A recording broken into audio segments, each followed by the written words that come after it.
शालेय शिक्षण विभागाने सुरुवातीला इयत्ता पहिलीपासून त्रिभाषा सूत्र म्हणजे इंग्रजी आणि मराठी ह्या दोन भाषा त्यासोबतच तृतीय भाषा म्हणून हिंदी भाषा अनिवार्य असेल असा शासन निर्णय जारी केला होता। त्याला मोठा विरोध झाला आणि त्यानंतर पुन्हा नव्याने शालेय शिक्षण विभागाने आता या संदर्भातला शासन निर्णय जारी केला, ज्यामध्ये तृतीय भाषा ही सर्वसाधारणपणे हिंदी भाषा असेल आणि या भाषेला इतर पर्याय असतील असं या नव्या शासन निर्णयात सांगितलं आहे। आता या सगळ्याला पुन्हा एकदा विरोध होतोय। यामध्ये पहिला विरोध आहे की हिंदी भाषा इयत्ता पहिलीपासून का शिकवली जाणार आणि दुसरा विरोध आहे त्रिभाषा सूत्र का। आपल्या सोबत मराठी अभ्यास केंद्राचे अध्यक्ष दीपक पवार सर आहेत। सर, आता नव्याने शासन निर्णय फिरवला गेला की आता त्रिभाषा सूत्र आणि हिंदी भाषेला सर्वसाधारण भाषा म्हणून तिसरी भाषा? मागच्या शासन निर्णयामध्ये आणि या शासन निर्णयामध्ये वेदांत एवढाच फरक आहे। वर अनिवार्य शब्द होता, आता खाली सर्वसाधारण शब्द आहे। पण अनिवार्य म्हणजे सर्वसाधारण म्हणजे कंपल्सरी, एवढाच त्याचा अर्थ आहे। म्हणजे माननीय मुख्यमंत्र्यांनी, माननीय शिक्षण मंत्र्यांनी काही म्हणू द्या, त्यांनी जे शुद्धीपत्र काढले, नवा शासन निर्णय पण काढला नाही, हे शुद्धीपत्र आहे। एका परिच्छेदामध्ये त्यांनी बदल केला आहे। त्या परिच्छेदात ते असं म्हणतात की हिंदी ही सर्वसाधारणपणे तिसरी भाषा असेल, म्हणजे सर्वसाधारण परिस्थितीत हिंदीच असणार आहे, असाधारण परिस्थितीमध्ये दुसऱ्या भाषा असू शकतील। तर ती असाधारण परिस्थिती काय आहे? जेव्हा 20 पेक्षा अधिक मुलं एका इयत्ता निहाय आहे, ते एका इयत्तेतली इतर भाषेची मागणी करते, म्हणजे तमिळ, पंजाबी, गुजराती। घटनेच्या 8व्या परिशिष्टामध्ये 22 भाषा आहेत, मराठी एक, हिंदी दुसरी।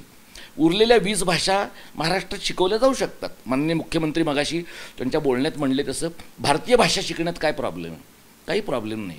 भारतीय भाषा लोकांना शिकाव्याशा वाटल्या तर त्यांनी शिकल्या पाहिजेत। देशभरातल्या भाषा शिकण्याचा आपण ठेका नाही घेतलेला।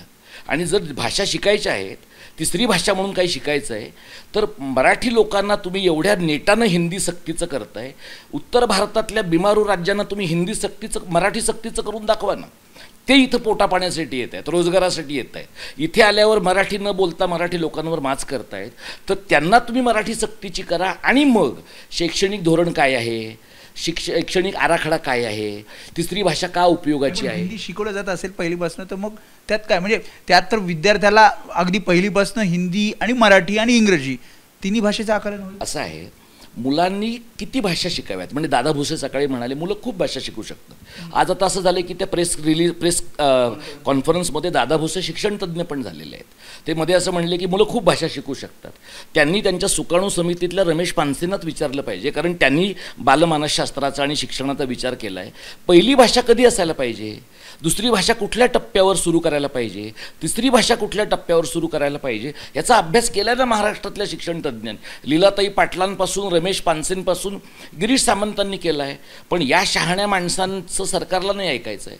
आणि त्याच्यामुळे तुम्ही जो मुद्दा मांडलात की मराठी शिकतायत, हिंदी शिकतात, काय प्रॉब्लेम आहे? दोन्ही भाषांची लिपी सारखी आहे, देवनागरी आहे, हे दादा भुसेंनी पण सांगितलं। हिंदी जास्त लोक बोलतात, मराठी कमी बोलतात। आजच्याच घडीला CBSE ICSE बोर्डाच्या कॉन्व्हेंटच्या शाळांमध्ये अगदी मधल्या सुट्टीत पण लोकांना मराठी बोलू देत नाहीत। त्यामुळे ह्या मुलांची बोलण्याची भाषा हिंदी झाली आहे, मराठी मातृभाषा असलेल्या मुलांची। आता जी मुलं हिंदी शिकत नाही आहेत अनिवार्यपणे, त्यांची ही अवस्था आहे। आता जर तुम्ही अनिवार्यपणे पहिलीपासून शिकवायला लागलात, तर ज्या दोन भाषांच्या व्याकरणाची सरमिसळ होणार आहे आणि जी भाषा संख्येनं प्रभावी आहे त्या भाषेचा प्रभाव मराठीवर पडून मराठीची पूर्ण मोडतोड होईल। आणि आणखी काही काळाने ज्या पद्धतीनं हिंदीनं उत्तर भारतातल्या इतर भाषा गिळल्या, ही हिंदी ही रक्ताची चटक लागलेली भाषा आहे। उत्तर भारतातल्या अवधी, बुंदेलखंडी, मगही, भोजपुरी या सगळ्या भाषा हिंदीने गिळल्यात आणि जनगणनेमध्ये बोली काही असेल, भाषा मात्र हिंदी दाखवून हिंदीचा हा राक्षस फुगवला आहे।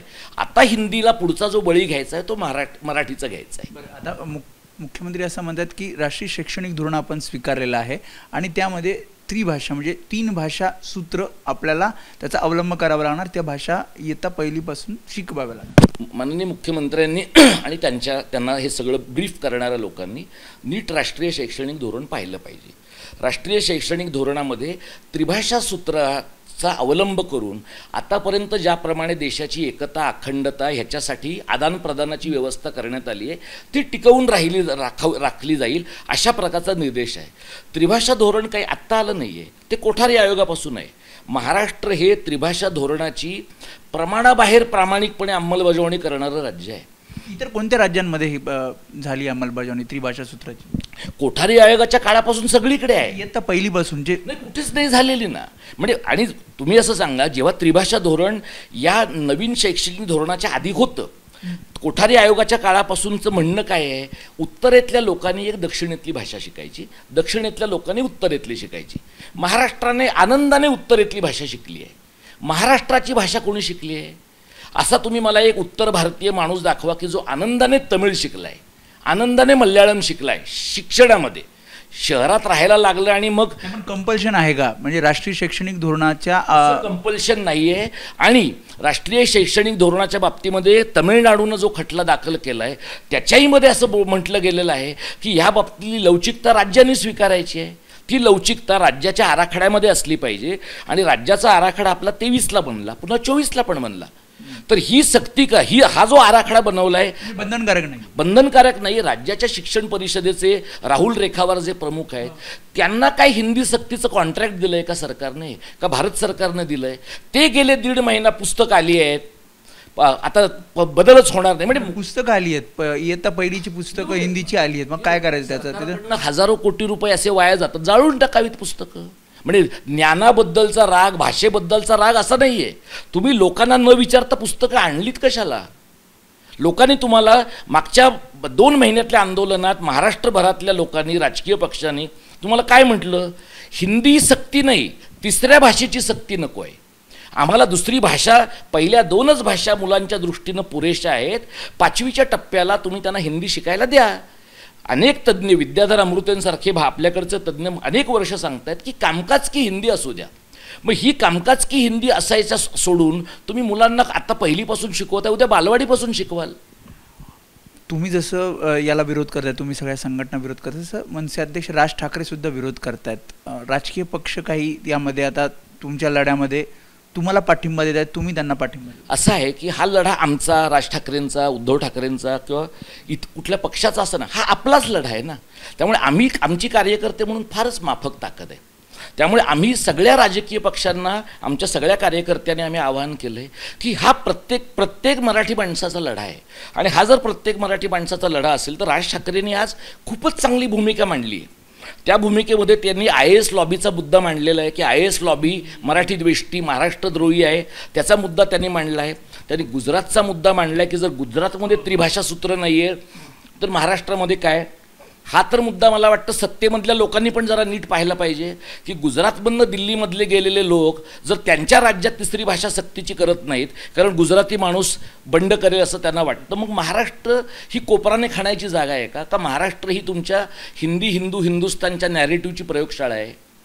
तुमचा लढा सुरू राहणार, कारण आता हा शासन निर्णय तर जारी झाला, दुसरा काही पर्यायच नाही ना. लढा सुरू राहणार. म्हणजे कसं काय पुढची तुमची दिशा काय असणार? आम्ही सगळे महाराष्ट्रातले वेगवेगळ्या संस्थांमधले कार्यकर्ते आम्ही आता सध्या फोनवर आणि इतर पद्धतीने बोलतो. आम्ही लवकरच भेटणार आहोत.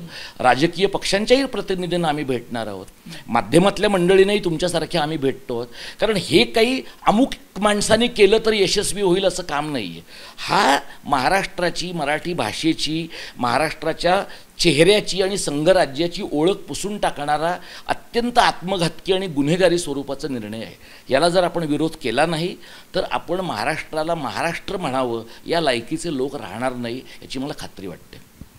त्यामुळे अतिशय संक्षिप्त स्वरूपात विरोध का आहे याची कारणं त्यांनी सांगितली. आणि जसं त्यांचं म्हणणं आहे की जर अशा प्रकारे जर या शासन निर्णय लागू केला जात असेल तर मराठी भाषेला बाजूला करण्याचं किंवा मराठी भाषेची गळचेपी करण्याचा प्रयत्न केला जाईल आणि ते होऊ देणार नाही. यासाठी या सर्व संघटना मिळून एक लढासुद्धा उभारतात.